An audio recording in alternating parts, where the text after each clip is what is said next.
Après une chute de son chiffre d'affaires sur plusieurs mois consécutifs, Antoine Blanco peut-il faire un comeback? Peut-il redresser son business? C'est ce qu'on va voir dans cette vidéo. Il a opéré déjà pas mal de changements, donc on va voir comment Antoine s'est adapté au marché pour redresser son business. On va voir pourquoi son nouveau positionnement est beaucoup plus cohérent, même s'il reste à quelques égards assez dangereux.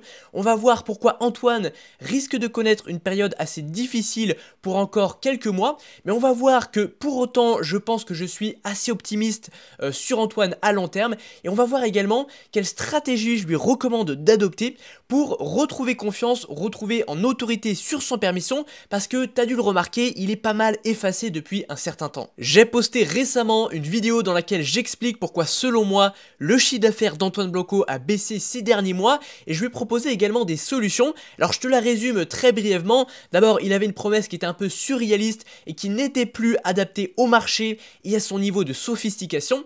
J'avais expliqué qu'également il y avait une déception d'une partie de sa clientèle. Il a eu également une croissance qui était très explosive, donc forcément c'est très difficile de se structurer en interne, ce qui peut expliquer une déception d'une partie de sa clientèle. Et également j'ai expliqué qu'il y a un essoufflement de son audience et une saturation globale de l'industrie du high ticket, et je lui avais proposé un certain nombre de solutions qu'il semble avoir, il semble avoir pris la direction de ce que j'avais recommandé. Je précise quand même que j'ai vu beaucoup de vidéos qui étaient assez malveillantes à son égard et qui venaient souvent de créateurs qui d'une part n'avaient pas son chiffre d'affaires et d'autre part ne savent pas ce que c'est que de structurer un business qui fait 300K par mois. J'ai même vu des gens dire que c'était qu'un con qui méritait rien de ce qui lui arrive, que c'était que de la chance parce qu'il est passé sur 100 permissions, etc. Alors je tiens quand même à dire qu'il y a plein de gens qui ont des énormes boosts de visibilité mais qui convertissent pas tout ça en du business pour autant. On ne monte pas à 300K par hasard. Tu peux penser ce que tu veux, il peut certes avoir un petit côté un peu naïf, il a du mal un petit peu à s'imposer sur 100 permissions. D'ailleurs je lui partagerai mes recommandations à ce niveau là parce que c'est important, mais voilà, c'est pas qu'un con, c'est d'ailleurs un mec qui est un très bon exécutant, il passe à l'action, il sait s'inspirer de ce qui marche sur le marché, et ça peut paraître bête tout ça, mais ça l'est pas, tout le monde n'en est pas capable. Alors voilà, c'était simplement un petit disclaimer que je voulais faire. L'objectif de ma vidéo est certainement pas de cracher sur Antoine Blanco. Alors quelles sont les décisions qu'a pris Antoine Blanco? Il a pris quand même des décisions assez radicales, courageuses, et à certains égards elles peuvent être un petit peu dangereuses, mais je pense que la direction qu'il prend elle est intéressante. Alors d'abord il a pris un virage à 90 degrés dans son positionnement. Il a adopté également une nouvelle façon de communiquer et il a fait certaines optimisations. Alors d'abord concernant le virage sur son positionnement, il parle presque plus, ou du moins beaucoup moins, de faire 5 000 € par mois en 90 jours. C'était une promesse qui était adaptée il y a de ça peut-être un an ou deux, mais aujourd'hui le niveau de sophistication du marché a augmenté, les gens en ont marre de la surenchère aux promesses, donc c'est plus une promesse qui est intéressante. Alors aujourd'hui ce que valorise beaucoup plus Antoine Blanco, c'est une promesse plus soft qui est comment générer un revenu complémentaire sur internet grâce à la méthode C4. C'est beaucoup plus doux. Les amis, juste une petite vidéo pour vous dire que si vous aussi vous voulez vous lancer dans le coaching en ligne en 2025, vous pouvez cliquer sur le premier lien qui se trouve dans la description de cette vidéo. C'est la meilleure opportunité pour générer un complément de revenu dans un premier temps en parallèle de votre job et dans un second temps remplacer votre salaire. C'est un positionnement qui est selon moi beaucoup plus stratégique à long terme pour la satisfaction client, parce que quand tu surpromets, forcément ça crée des déceptions. C'est, on l'a vu également, beaucoup mieux adapté au niveau de sophistication du marché. Parce que, je le rappelle brièvement, je t'en ai déjà beaucoup parlé,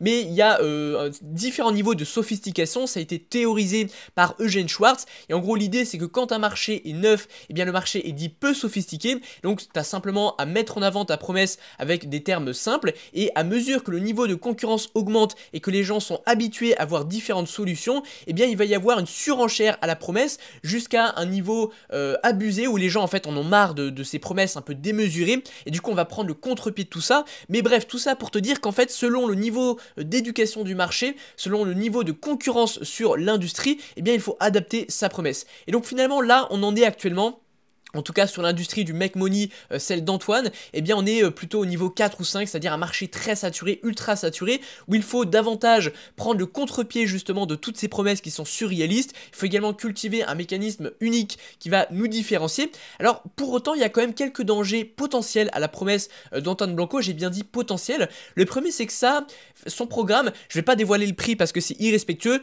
mais bien entendu que c'est un investissement de plusieurs milliers d'euros, hein, ça c'est normal, on est sur un accompagnement premium, on peut pas pas se faire accompagner sérieusement pour 500 €. Et la promesse, quant à elle, est de cultiver un revenu complémentaire. Et donc, le potentiel danger qu'il peut y avoir, c'est qu'on demande à des gens d'investir plusieurs milliers d'euros pour un revenu qui est complémentaire. Or, voilà, quand tu promets 5 000 € par mois, bah, tu es prêt à investir plusieurs milliers d'euros. Mais pour un revenu complémentaire, ça peut être un peu dangereux. Mais notons quand même que quand tu proposes aux gens de développer un revenu complémentaire, ça sous-entend quand même que tu t'adresses à des gens qui ont déjà un revenu et probablement aussi à des gens qui sont un peu plus âgés. Souvent le revenu complémentaire, tu veux pas le développer en début de carrière quand tu as 20 ans, tu veux plutôt le faire quand tu as déjà 40, 50, voire quand tu es en retraite. Et du coup, bah, c'est des gens qui ont plus de moyens et aussi qui ont déjà un salaire à côté, donc ils peuvent se permettre de déployer plusieurs milliers d'euros. Donc voilà, c'est un potentiel danger mais qui n'est pas du tout certain. Ça, seul le marché a raison et seul lui peut le savoir en testant. L'autre danger à court terme, c'est que pendant très longtemps, en fait, il a attiré des gens qui étaient réceptifs à l'argument, bon j'exagère un petit peu, mais un peu argent facile. Quand tu promets 5 000 € par mois en 90 jours, bah t'attires justement une audience qui est un peu plus jeune, avec souvent des gens qui sont moins patients, etc. Et du coup, le changement de positionnement et l'adoucissement de sa communication, on va le voir juste après, eh bien ça peut faire qu'à court terme, bah, toute l'audience qu'il a attirée jusqu'à présent, elle sera pas forcément très réceptive à sa nouvelle promesse, et donc à court terme, il peut avoir une baisse de chiffre d'affaires, mais qui est selon moi normale, qu'il faut accepter. C'est pour mieux rebondir plus tard, mais c'était un danger que je voulais souligner. Cela dit, on va l'analyser juste après, il diffuse encore beaucoup de publicité en ligne, hein. Il a d'ailleurs intensifié, comme je l'avais recommandé, ses campagnes de pub, et il en reste certaines qui sont assez agressives, où il reste pas mal sur passer de 0 à 5 000 € par mois, donc ça peut de façon transitoire lui permettre de passer cette étape, de continuer de générer un revenu constant, le temps en fait de changer son positionnement et d'attirer une nouvelle audience qui sera plus éduquée. Voilà, il y a potentiellement quelques mois assez difficiles à venir, hein, le temps d'éduquer et d'attirer une nouvelle audience qui sera plus réceptif à sa nouvelle promesse, quoi. Ensuite, second gros changement qu'a adopté Antoine Blanco, c'est qu'il a une communication qui est beaucoup moins agressive. D'abord, dans son building public, si tu regardes le dernier épisode au moment où je t'ai posté cette vidéo, il a expliqué qu'il ne dévoilerait plus ses chiffres. Peut-être qu'on sera un peu plus discret sur les chiffres, parce que je me suis rendu compte qu'il y a quand même beaucoup d'effets négatifs à avoir des chiffres. En expliquant que ça lui causait des problèmes, des haters, etc. C'est probablement vrai, mais on va pas se mentir, c'est aussi parce que il a une baisse de chiffre d'affaires et que ça lui fait pas forcément une très bonne promo quand t'apprends aux gens à développer leur activité. Mais voilà, c'est normal de sa part et ça témoigne aussi d'une volonté d'avoir une communication qui est plus douce, parce que quand t'arrêtes de dévoiler tes chiffres, bah finalement t'attires une audience qui est moins attirée par le bling bling, qui est plus là pour bosser, une audience entre guillemets plus sérieuse et donc plus adaptée finalement à son nouveau positionnement, quoi. Ensuite, seconde chose, on voit qu'il a adopté, il le dit, une nouvelle stratégie de contenu. Tu veux parler un peu de la stratégie de contenu, rapide? Ouais, la stratégie de contenu, alors ce qu'on va mettre en place sûrement, ce sera des podcasts sur ma chaîne YouTube, des formats plus longs, parce qu'on va attirer des entrepreneurs. On réfléchit à beaucoup d'autres formats qu'on pourrait tester, un petit peu à la Charlie Morgan sur le marché US. Donc tableau blanc ou alors sur l'ordinateur en mode Miro. Où finalement tu vois une mise sur des formats qui sont plus éducatifs pour attirer des entrepreneurs. Donc il parle de faire des tableaux blancs, des Miro. Miro, c'est l'outil que j'utilise actuellement sur cette vidéo. Donc ça permet de faire des contenus, disons, plus experts, plus qualitatifs, qui attirent une audience souvent plus, bah voilà, un peu plus intéressante en vue de la nouvelle promesse qu'il a. Il a également fait un assouplissement de sa promesse. Et du coup, bon, ça je te l'ai déjà dit, mais il y a également un assouplissement pardon, de la promesse qui va dans le sens d'une communication moins agressive. Enfin, troisième gros changement qu'il a opéré, c'est des optimisations.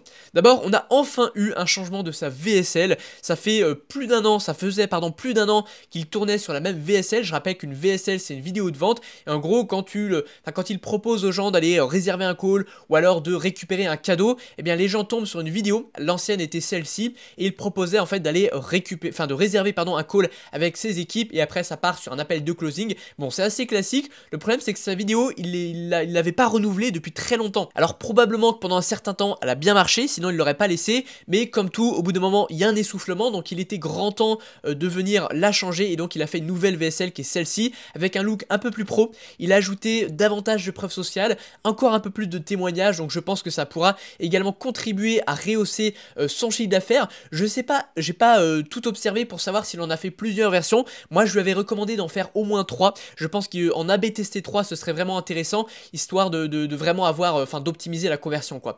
Alors, on note quand même une petite incohérence entre la promesse et enfin sa nouvelle promesse et la headline de sa VSL qui est comment atteindre la liberté financière en moins de 90 jours. Ça sonne quand même encore très agressif. Donc voilà, il faudra quand même AB tester différentes headlines. On est sur du trafic chaud, donc ça n'a pas besoin d'être un mécanisme ultra travaillé. Mais je pense quand même qu'il faudra quand même mieux s'aligner entre la promesse d'un revenu complémentaire. Ça sonne pas très bien avec, voilà, faut se mettre dans la peau d'un quelqu'un qui a, voilà, sa cible c'est 50 ans, a déjà un revenu, mais voilà, veut se faire un revenu complémentaire. Bah lui, quand tu lui dis comment atteindre la liberté financière à 90 jours, c'est peut-être pas le message qui va le plus lui parler. Donc je pense qu'il faudrait revoir un petit peu la headline, mais globalement c'est une bonne chose qu'il ait ajusté la VSL. Ensuite, il a diffusé beaucoup plus de campagnes de pub. Hein. Je suis allé voir sur la bibliothèque des publicités Meta. Tu peux voir, si tu connais pas, c'est un formidable outil. Tu peux voir en direct toutes les pubs qui sont diffusées par n'importe quel créateur. Et il a actuellement plus de 30 pubs qui tournent en simultané au moment où je te fais cette vidéo.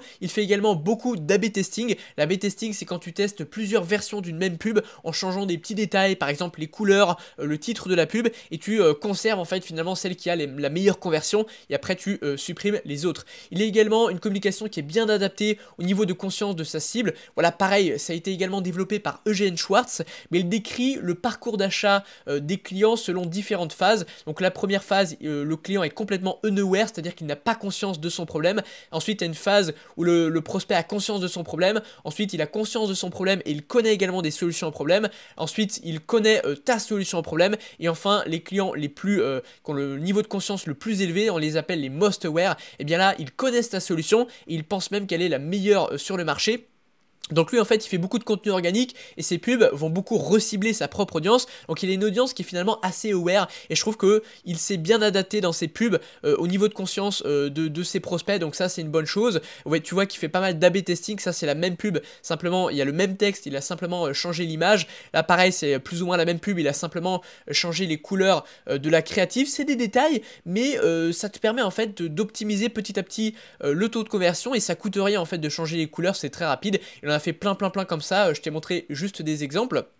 Alors, ça peut quand même encore être un peu amélioré, ça manque encore d'un peu de variété, je pense qu'il pourrait tester plus d'ads, plus de créatives, parce que là il en a 30, mais sur les 30 en fait il y en a que plus ou moins 4-5 qui sont différentes, parce que voilà, il y a plus ou moins celle-ci qu'il avait test, il en fait 6-7 versions, donc voilà, c'est pas non plus optimal, je pense qu'il peut apporter encore un peu plus de variété, parce que celle-ci je pense qu'elle serait assez difficilement rentable sur du trafic froid, donc s'il veut vraiment aller chercher de la croissance extensive sur un nouveau marché qui n'est pas sa propre audience organique, je pense qu'il faut qu'il soit un peu plus compétitif au niveau des ads.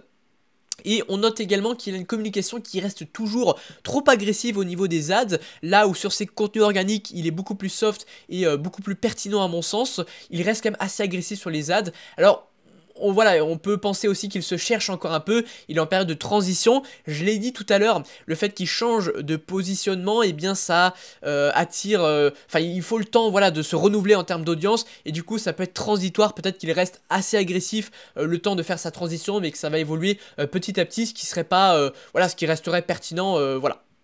Voilà, moi je l'invite à tester plus d'ads, notamment sur du most aware, c'est-à-dire des gens qui connaissent vraiment son offre, avec un mécanisme unique, plus développé. Ça pareil, on va en reparler dans la suite de cette vidéo, c'est important qu'il arrive à vraiment se différencier par un mécanisme unique plus abouti, disons. Voilà, en sachant qu'il a beaucoup de trafic organique qu'il va cibler avec ses pubs, et que du coup, pardon, on a une sophistication du marché qui est quand même assez avancée. Je pense que ça pourrait être pertinent dans son cas de faire beaucoup de pubs qui targetent vraiment des gens très aware, qui ont testé déjà plusieurs solutions et qui proposent la sienne en la différenciant par un mécanisme unique. Je pense que ce serait très intéressant. Avant de poursuivre, j'ai 3 cadeaux pour toi. Je te le répète souvent, avoir de l'audience sur les réseaux en 2025 c'est juste indispensable. Les coûts publicitaires augmentent d'année en année, donc pouvoir générer du trafic gratuitement en organique et aussi avoir des pubs qui sont beaucoup plus rentables, beaucoup plus facilement, parce qu'on peut cibler sa propre audience, c'est juste indispensable. Alors je t'offre 3 cadeaux qui vont t'aider à développer ton audience. Le premier, c'est les 3 meilleures stratégies pour percer sur les réseaux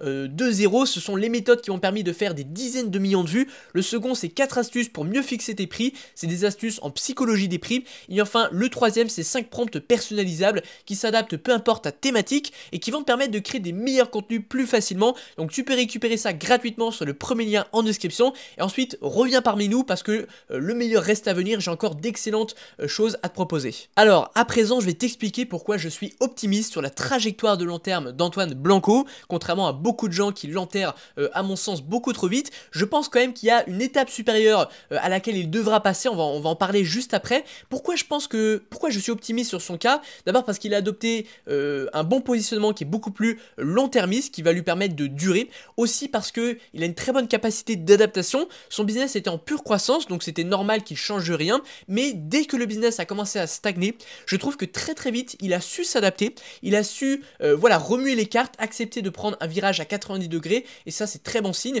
Il semble avoir tiré des leçons de ses erreurs et de sa croissance qui est explosive. Hein. C'est très dur de gérer en interne une croissance aussi rapide. Il a compris qu'en fait, il doit mettre davantage l'accent sur la qualité de son offre pour vraiment satisfaire ses clients et avoir une vision long terme. Donc il le dit dans une vidéo, il a prévu plein de ressources pour ses clients. On va essayer de récolter un maximum de feedback, voir s'il y a des problématiques supplémentaires. Et en fait, ce que j'aimerais faire, c'est avoir un accompagnement qui est plus ou moins standardisé par lequel ils vont passer et des ressources et des process en back-end que les coachs iront chercher individuellement pour chaque élève. Cet après-midi, je refais le module 2 de ma formation. Je pense qu'il y a plein de trucs, tu vois, là, ça fait 1 an qu'on a nos clients qui nous donnent beaucoup de feedback parce qu'à la fin de chaque module, il y a un petit formulaire à remplir. Et il y a beaucoup de petits trucs qu'on pourrait améliorer. Donc, je suis en train de tout refaire, on met beaucoup d'intelligence artificielle dedans. Pareil, ça aussi c'est une chose que je lui avais recommandé. Il met beaucoup l'accent sur son offre premium en one-to-one. Donc en fait il y a son offre qui vise un petit peu le marché global et ensuite il y a quelques élèves qu'il va prendre, probablement sur une offre qui est beaucoup plus chère, hein, je suppose à 5 chiffres, même si je connais pas le prix. Mais là on est sur une offre vraiment high ticket.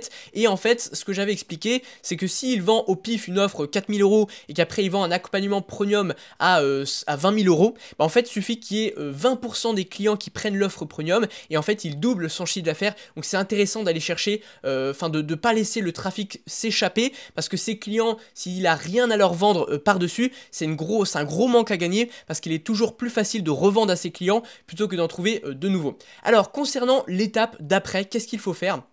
Alors selon moi, Antoine, là, au moment où il en est, il faut qu'il arrive à cultiver son autorité par une différenciation et par un mécanisme unique qui sera plus travaillé. Là, vraiment, il en est à cette étape. Quand on prend sa promesse, comment générer un revenu complémentaire sur Internet grâce à la méthode de C4. En fait, tu vois, grâce à la méthode C4, c'est un petit peu son mécanisme unique, mais c'est beaucoup trop classique. C'est vraiment trop classique, il faut qu'il arrive à développer un vrai mécanisme différenciant qui explique pourquoi son offre est pertinente par rapport aux autres solutions qu'ont pu tester les gens sur le marché. On peut prendre l'exemple de Jeremy Coleman, je sais pas si tu connais, avec sa théorie des réussites ordinaires, ou alors la mienne avec ma théorie de la croissance en plusieurs phases. C'est un mécanisme qui est plus construit, plus logique et qui permet vraiment de comprendre ma méthode de travail, la méthode de travail de Jérémy, et ça inspire confiance parce qu'on voit vraiment en quoi la méthode est pertinente par rapport au contexte actuel du marché. Moi je pense qu'Antoine doit cultiver finalement sa différenciation par un mécanisme unique. Il doit également se détacher un petit peu du marché. Voilà, il doit se différencier. Là, il est il reprend beaucoup un petit peu ce qui se fait déjà. Ce qui est très bien au début, hein, les gens se trompent. Au début, il faut savoir imiter, c'est le processus normal. Et petit à petit, on vient s'émanciper, on devient un leader d'opinion. Antoine, c'est quelqu'un de très inspiré, notamment par Alex Hormozy. Et moi, je pense vraiment qu'il est temps pour lui de se placer comme un leader d'opinion. En fait, si tu veux, quand tu arrives sur une industrie, il y a un petit peu 3 phases. Il y a la première phase où tu vas imiter, la seconde phase où tu vas innover, et la troisième phase où tu vas consolider. Donc tu vois, au début tu imites, tu copies ce qui se fait de bien. Et c'est bien au début, encore une fois je le répète, il faut imiter parce que si tu arrives et que tu n'as aucune compétence, aucune connaissance du marché, pas encore une expertise très développée et que tu cherches à innover directement, tu vas faire n'importe quoi. Donc au début tu te bases sur ce qui marche, tu écoutes les gens qui ont plus d'expérience que toi, certes tu vas manquer un petit peu de différenciation au début, mais petit à petit, à mesure que ton expertise grandit, eh bien tu vas cultiver ta personnalité et pouvoir te différencier, notamment par un mécanisme unique. Donc voilà, et Antoine finalement ce qui se passe, c'est qu'il est temps pour lui de se placer en tant que leader d'opinion, d'innover davantage. Il est un petit peu bloqué dans l'entre-deux, entre imiter et innover. Donc voilà, en développant ses propres concepts, son propre mécanisme et en devenant un leader d'opinion, je pense vraiment que ça le ferait passer au niveau supérieur. Et ensuite, finalement, tu vois, tu as la troisième phase où tu consolides. Donc là, tu tu te places comme un leader qui est indétrônable, et ce qu'on cherche à faire dans ce cas-là, c'est introduire des barrières à l'entrée. Un bon exemple, c'est Yomi Denzel, qui est bien en place depuis longtemps. Il va créer des concepts qui coûtent très cher dans ses vidéos. Par exemple, il a fait une vidéo récemment, je paye des vacances à 100 000 balles, voilà, un concept comme ça, je sais pas si tu vois de quoi je parle, mais peu importe. En gros, l'idée, c'est d'introduire des barrières à l'entrée, et un moyen de le faire, c'est de faire des vidéos à gros budget, parce que la plupart des gens n'ont pas le budget pour rivaliser, quoi. Bref, c'est un petit peu les différentes phases, et comme je te l'ai dit, Antoine, il bloque un petit peu à ce niveau-là. Voilà, il est un petit peu en transition en phase 1 et 2. Encore une fois, c'est normal, faut pas dire qu'il est con, que c'est un mec qui a aucune personnalité, qui fait que copier. N'oubliez pas qu'il reste relativement récent sur le marché, hein. Il avait son business dans le coaching, mais dans l'industrie du make money, ça fait plus ou moins 2 ans, peut-être un peu plus qu'il est là. Et cultiver son originalité, développer ses propres concepts, son propre mécanisme, c'est le fruit de plusieurs années. C'est le fruit d'une expertise approfondie, d'une profonde compréhension du marché et de son évolution. Donc c'est tout à fait normal. La plupart des gens n'arrivent pas à développer en 1 ou 2 ans une vraie personnalité, un vrai mécanisme unique. Alors, à présent, je voudrais qu'on parle de quelque chose de très important pour Antoine. Il a besoin d'un bon plan d'action pour s'imposer sur Sans Permission. Il le dit, il l'a dit plusieurs fois dans une de ses vidéos, il est très stressé quand il commence ses podcasts. Je sais pas pourquoi, j'ai toujours ce stress avant un podcast. Et donc il a du mal à s'imposer, à cultiver sa personnalité, il a une espèce de perte de confiance, pas mal de stress, du mal à s'imposer, et pourtant les enjeux sont très importants. C'est quand même le premier podcast business sur l'entrepreneuriat en France, et 100 à 200 000 vues par épisode, parfois plus quand il y a un gros invité, et donc voilà, c'est sa réputation qui est en jeu, et d'ailleurs je l'avais très bien expliqué dans une vidéo où j'explique que le petit clash entre Tammy Kabbage et Oussama Ammar, en fait t'engages ta réputation, et t'engages aussi ton expertise finalement, parce que ce que vend Antoine Blanco, c'est finalement de l'information, des méthodes, il est dans l'infopreneuriat, et donc finalement quand tu es sur un podcast comme ça, ce qu'il faut c'est valoriser ton expertise, montrer que tu es compétent, que tu sais de quoi tu parles, ça inspire confiance pour ensuite aller enseigner aux gens, parce que si les gens voient que tu es effacé, que tu te fais rembarrer par Oussama dès que tu dis quelque chose, bah ça inspire pas vraiment confiance. Alors pour moi la grosse erreur que fait Antoine, c'est d'oublier que Yomi et Oussama, et particulièrement Yomi, c'est quelqu'un de très compète. D'ailleurs, il le dit, hein, à un moment, vous aviez fait un bras de fer, et il avait dit, moi, ce que je fais, c'est que je regarde 2-3 petits conseils avant de faire un bras de fer pour battre mon adversaire. Ben, c'est pareil, Yomi, il aime bien faire le gars qui fait genre qu'il a rien vu passer dans la semaine, et après, il rebondit sur l'actu en mode, ah ouais, d'ailleurs, j'ai vu passer ça, tiens, puis après, il développe son point. Je te le dis, Antoine, ne sois pas naïf, Yomi, ce qu'il fait avant chaque podcast, c'est qu'il va regarder les actualités récentes, parce que vous parlez tout le temps d'actualités dans les épisodes, et donc avant chaque podcast, il s'informe sur les actualités principales, il s'informe également sur l'expertise de son invité, il va se renseigner un petit peu sur ce qu'il fait, sur les principaux enjeux de son invité, dans la thématique de son invité, pour être pertinent. Et après, voilà, il est fier, il aime bien faire le mec, ouais non, j'ai vu une petite actu passer, mais j'en sais rien, il fait genre qu'il est en freestyle, mais en vrai, je vois très bien le personnage qu'il est. Avant chaque podcast, il va s'informer pour être pertinent sur l'actu, justement parce qu'il a bien conscience, peut-être plus que toi, c'est peut-être le petit côté un peu naïf que tu peux avoir, il a bien conscience que c'est important l'image qu'il dégage dans les podcasts. Alors du coup, pour faire face à ça, moi j'ai 2 process à te donner. Tu sais que sur Sans Permission, vous parlez toujours d'actualité, notamment les actualités liées au business, à l'IA, à l'optimisation de la productivité, enfin bref, tout ce qui touche à l'entrepreneuriat. Alors il y a 2 process que je t'invite à utiliser. Le premier process, il est en 4 étapes. D'abord, tu vas lister toutes les principales actualités de la semaine. Ensuite, tu vas noter toutes les principales dont vous avez de grandes chances en fait de parler sur Sans Permission. Là tu listes un petit peu toutes les actus, pas forcément les principales, et là tu cherches à savoir quelles sont vraiment les plus importantes dont vous allez très certainement parler. Ensuite tu vas pas chercher à toutes les développer, parce qu'il y en a beaucoup et que c'est complexe, tu vas simplement en choisir 2-3. Par contre tu vas vraiment les poncer, tu t'informes vraiment, tu consultes différentes sources d'informations, tu te crées vraiment une vraie opinion sur le sujet, et tu vas même demander à ChatGPT de te challenger un petit peu. Tu peux même créer un GPT, ce qu'on appelle, dans lequel tu vas ajouter à ChatGPT plein d'informations sur ce que dit Oussama. Tu peux lui donner les scripts de ses vidéos pour que ChatGPT comprenne la façon de penser d'Oussama, parce qu'Oussama il aime bien te tacler, il aime bien te challenger, mais voilà, je sais que c'est pas méchant, mais le fait est que c'est le cas. Donc voilà, n'hésite pas à demander à ChatGPT de te challenger, de montrer un peu les failles dans ton raisonnement, et voilà, tu choisis vraiment que 2-3 actualités, mais tu t'en fais un vrai avis, ce qui fait que quand tu vas arriver dans le podcast, certes tu vas peut-être pas pouvoir parler de tout, mais au moins il y aura des passages où tu seras vraiment pertinent, pertinent, où tu vas vraiment gagner en respect. Et ce qui va se passer, c'est qu'en te focalisant sur 2-3 sujets, tu seras incollable, tu vas faire, voilà, tu fais vraiment le taf pour être bon. Et si tu es vraiment bien préparé, il n'y a aucune chance que tu manques en pertinence, parce que tu n'es pas quelqu'un de bête, hein, je le sais. Donc vraiment, ça va te permettre en fait de viser 2-3 vraies bonnes interventions, et tu vas reprendre confiance grâce à ça, regagner le respect des gens, et ensuite ça va créer un cercle vertueux de confiance, et ça va également rechanger ton image, et je pense que ça peut vraiment être game changer.